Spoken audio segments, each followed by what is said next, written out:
I love you brought up David, which is probably one of my favorite characters in the Bible, and you picked it apart so great that David.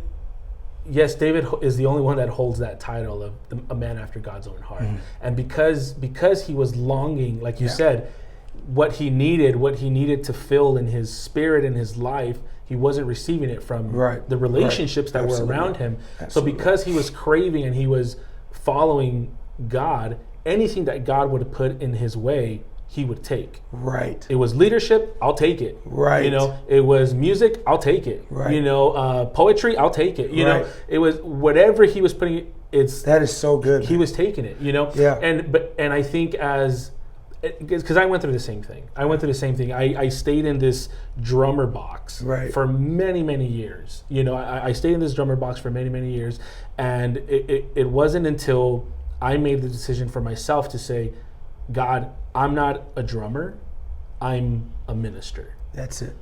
I'm going to minister through drumming, or I'm going to minister through, like you said, opportunities. Any opportunity that is brought my way, if I can minister through that, then I'm going to do it. And that's just it. It's when you realize, look, I'm a worshiper.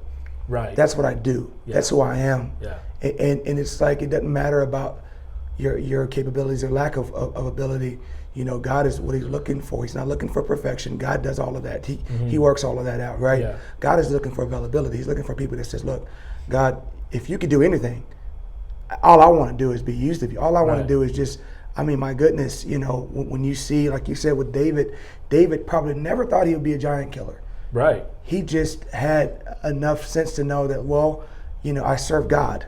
So if this giant is coming against the people of God, then it's the will of God for this giant to die. Right. He has to die. It was almost like in his, I'm going to call it man brain, because guys are more like just black or white.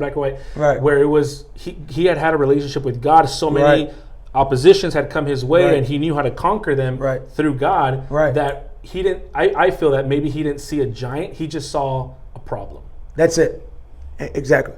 You know, it wasn't how high, you know, how tall he is. It was just, we have a problem, and I've learned on how to fix this problem. And that's just it, you know. And I keep going back to this isolation thing. You know, it's a development.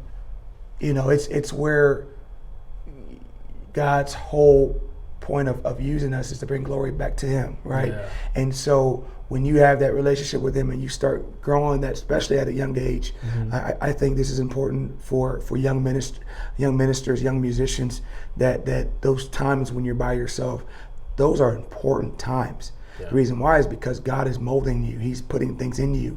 He's building you. And this is where, you know, the parallel that we see with David is that when David went against Goliath, you're right, David didn't see a giant. He saw an issue. He saw a problem.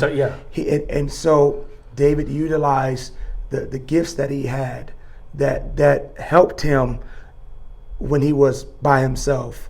Battles that he won in isolation, battles that he won when no one was looking, helped him when everybody else was looking. And it wasn't for David to get a pat on the back. It was because David understood. Yeah. He knew that, you know what, this is how it works with God. This is how it is. And so, you know, when I was you know, asked to be the it's so funny because that's how it worked.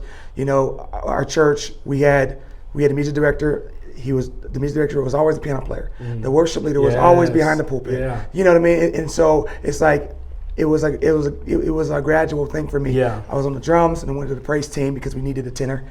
And as most of everyone knows, tenors are hard to come by. For years, and even now I still have an entire lady chorale.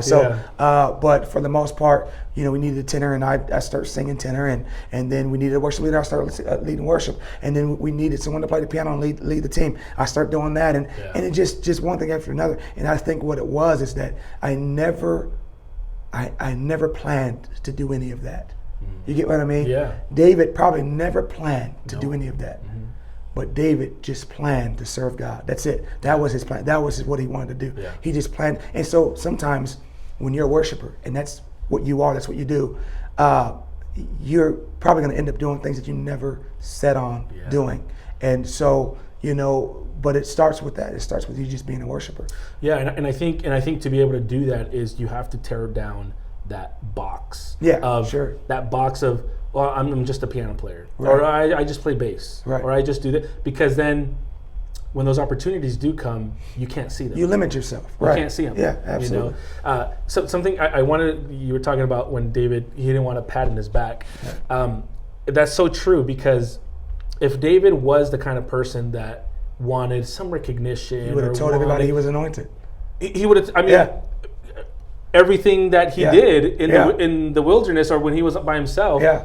Yeah, he would have told everyone. Yeah, Oh yeah, I absolutely. slayed the lion. Oh yeah, I slayed. You know what I'm saying? He used it as a testimony, though. He had to, and that's the beautiful thing about David. And it's so funny with David, because you can peel off Yeah, oh my layers from goodness, David. there's so much, It's yeah. like, man, Saul didn't know that David was anointed. He just saw the anointing on him. Mm-hmm. Nowhere in the Bible does it say that Saul knew that he was anointed. He didn't like him because he saw something on him that he was missing.